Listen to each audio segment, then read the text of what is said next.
So well, I look around the country, around the world, and even here in Canada, there was a bill passed, and you had to sort of dig down deep, like on page 36, and there was a bail-in provision that if the impossible happened, and we have pretty stable banks up here in Canada, but if one of these banks were to fail, there are bail-in provisions. If people recall what happened in Cyprus not too long ago, where people would lose their deposits. Now, instead of becoming a depositor, we are an investor in the bank, and we would lose our money. Right. We've moved from a secured creditor to an unsecured creditor. That's a big deal. What you just said is the equivalent of an atomic bomb going off in the financial community, at least of North America, especially in Canada and the United States. In essence, our money becomes the banks, and we become the unsecured creditors holding IOUs or promises to pay. And this is really important for people to understand. The point being is that with the new laws in place, they have the right, and it's not just, it's Canada, it's Poland, it's New Zealand, it's the United States now, but if there's 100, let's just take it, a real simple example. If there's 100 people with $1 million each in let's just call it Bank A, and Bank A has $100 million loss, Bank A can take that $100 million of the depositor's money, because remember now, they're an unsecured creditor. In essence, then the bank issues an IOU or stock in the bank. Well, that's kind of like giving you a first-class cabin on the Titanic. It really doesn't mean much when the ship's going down. Why did, and maybe I can give you get you to give us a very brief history lesson, why the United States closed the window on gold. In other words, first Roosevelt, it was done in stages, and then finally with Nixon, unhinged the U.S. dollar from gold. It was no longer backed by gold. Why did they do that, and how did it happen? Well, it happened because the nations that were trading with us were demanding gold at the gold window. And obviously, when you're in the government and you need to buy influence, you need to buy war materials, the more money you have, seemingly, the better off your country will be. We didn't have enough gold to cover all the calls. And by the way, the official, and this is open to debate, but the official holdings of the United States are listed at 8,133 tons, okay? Well, did you see the story that was put out that Alistair McLeod of goldismoney.com says that he can show that the Chinese have somewhere around 25,000 tons of gold. Did you see that? I did, because, and this can be traced. This gold is being melted down in places like Switzerland, re-stamped, and so we can track this gold moving east. Right. And I did some quick numbers. Now, this is what you're going to find interesting, okay? Most people have got to understand the metric system as it applies to gold. There's 35,274 ounces in a metric ton. So just doing the math, and I thought this is interesting. When you're talking about 1,000 metric tons, you're talking 42,328,800,000. When you start talking 30, now here's what's going to be mind-blowing. When you're talking 30,000 tons, it's about 1,270,864,000. Okay, people say, well, what are you doing dazzling with the numbers? I want to show something to everyone. The Chinese, if they have 30,000, and again, they consider it a top secret, but as I said, it can be pretty much deduced. If you see the price of gold rising 3, 4, 5 times, well, then you're talking that the Chinese have no longer 1.2 trillion. They've got 6 trillion. So they can use that 6 trillion and whatever else to basically say our renminbi, or the yuan, that goes by both names, is now backed by X percentage of commodities. People will flock to that. And all China has to do, and I believe they're going to do this, both China and or Russia, either individually or together, are going to call the United States' bluff. And when they do that, if they do it on a Friday, it's over by Monday. Because, again, they'll be hemming and hawing. But the point being, if China and Russia open up their gold to say, look, we invite the press of the world to come. Here is our however many ounces of gold, Richard. That's gonna basically send shockwaves through the system. I want to ask you, why would we'll start the conversation now and continue after the break, but why would China, why would Japan say, well, we're not buying any, not only are we not buying any more U.S. Treasury notes or bills or buying any more U.S. debt, we're going to start selling it. We want to divest ourselves of it. Wouldn't they, because they are so heavily invested in the United States, China owning huge swaths of real estate and agricultural land and so forth, wouldn't they be shooting themselves in the foot if they were to do that, pull that string? Well, we, the West, are already at war with Russia and China. Now, we're not fighting wars in the traditional methods with tanks and missiles. This all happens sort of backstage in the global theater, and occasionally it spills out onto the main stage. But now wars are being fought by attacking economies and currency wars, attacking a country's currency and so forth.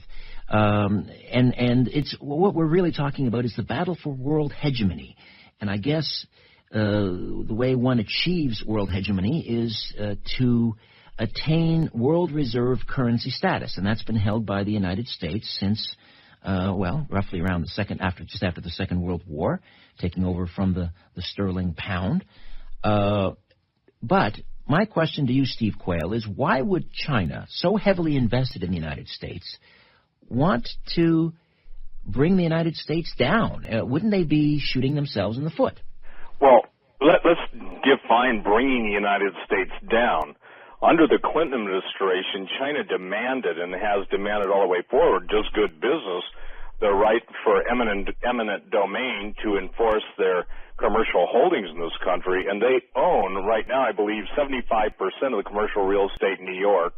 They own around the world, not just the United States. They're buying up commodity-producing assets. They're buying up the top real estate. So understand that.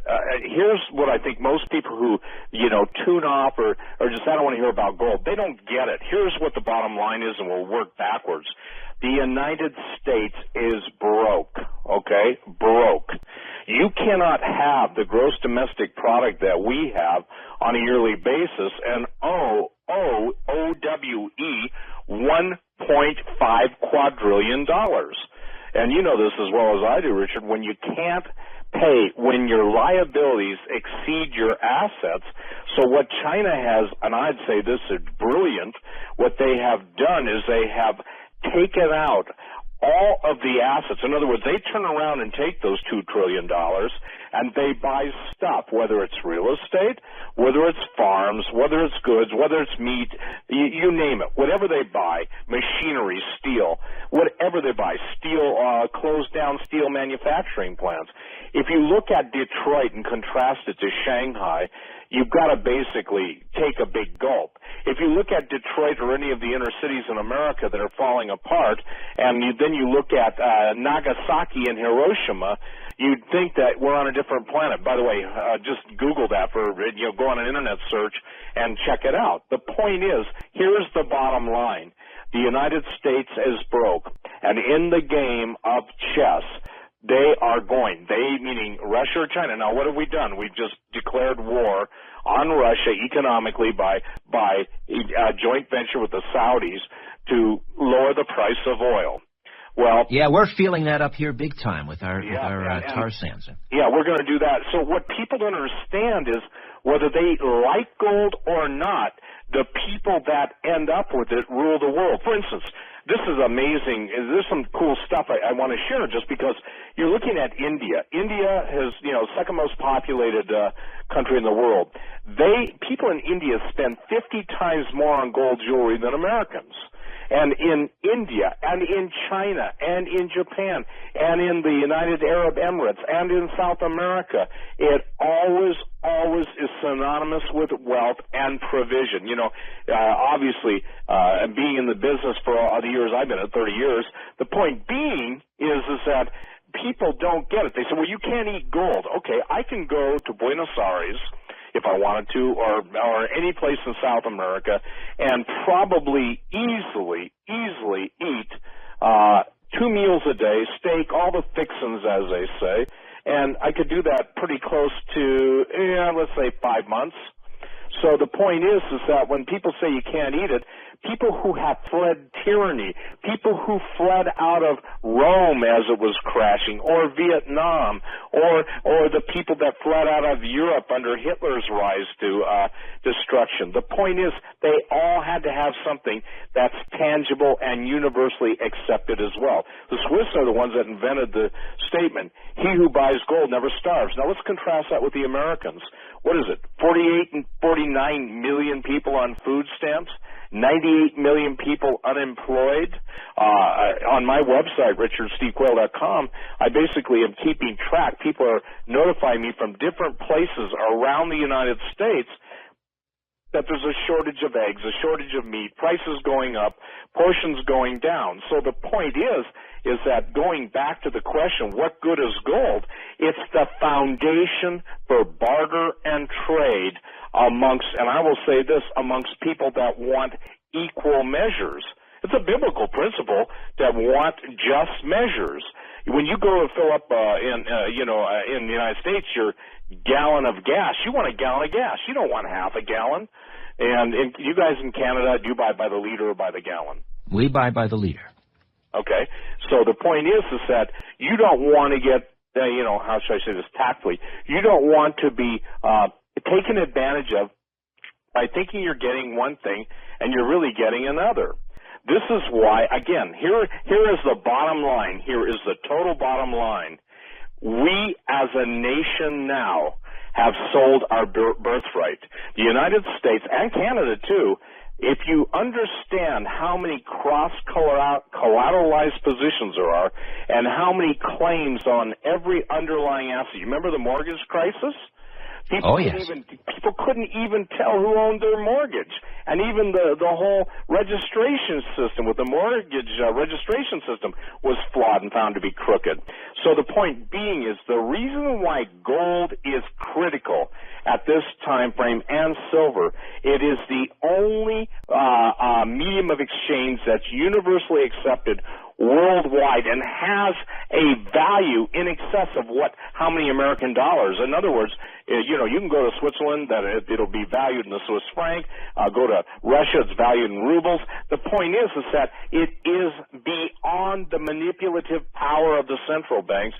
And I'll just say it one more time. Rape, pillage, and plunder, the United States that used to be has gone under. Now people say, I still got my job. You do, but 98 million people don't.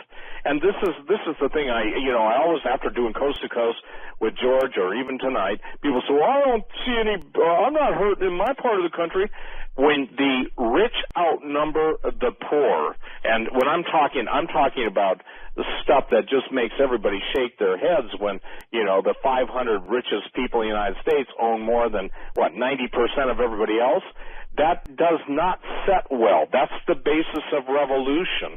And this is what, with all the other problems we have, that we've got an issue now where people simply don't believe, the world does not believe the United States is as good as gold. Remember, the U.S. dollar used to be as good as gold? Everybody in the world. I remember traveling Europe in 1962.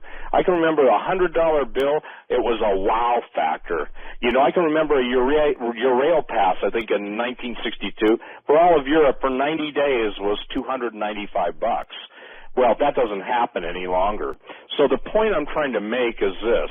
We see the rest of the world saying we attribute value to gold, but guess what?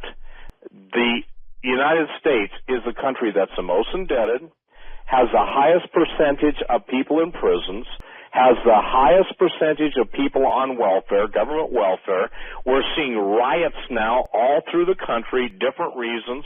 We're seeing people turning against people. We're seeing our open borders, and as Michael Savage says, borders, language, culture. We're seeing all that pillaged and plundered, and now we're seeing something very, very unique. The rest of the world says we don't want to take the American dollar anymore, and and this is the hardest thing I have to articulate it.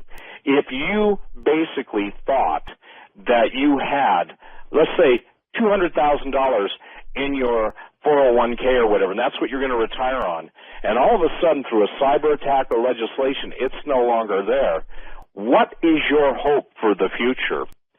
The point is that people, and there are real people out there, call them the globalists, call them the Illuminati, they're both the same thing, interchangeable, that will not be happy with what they've got until they have everybody's what they once had.